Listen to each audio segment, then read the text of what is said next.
Okay, this is Spectre6000's pressure drop test. We've got air coming in from the regulator from the distribution system down a drop through a gauge, and then we've got the test fitting, which for our sort of baseline test is a Harbor Freight Merlin brass quick coupler with a standard flow plug, I guess. Quarter national pipe thread on both ends. Then we've got an identical gauge, quick loop of hose up to a ball valve, which is going to act as our tool.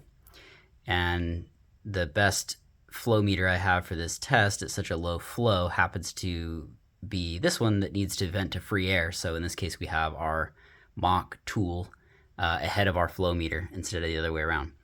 So I've currently, you can see the gauges are actually reading just very close to 90 psi. I'm gonna go ahead and crank the ball valve open just a bit until we're reading about 10 CFM on the meter. And then we're gonna check and see if there's a difference between what the gauges show.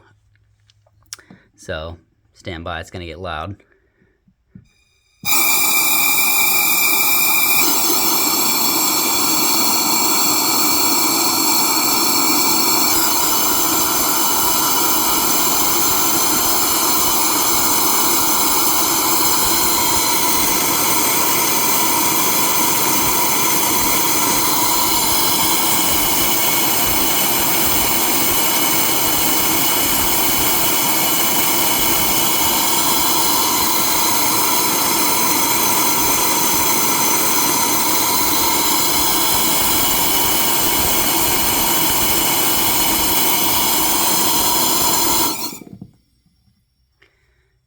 So from what I can tell, we've got about a 1 psi drop. It was reading about 80 over here. It was reading about 79 over here.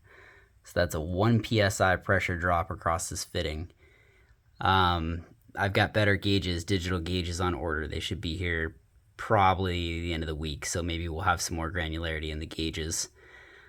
And if we think it's really an issue to have the ball valve ahead of the flow meter, I don't think it should be, but I can swap it out with a differential pressure flow meter. It just doesn't have the same kind of granularity at the low end of the scale like this. I think it's up to 40 CFM.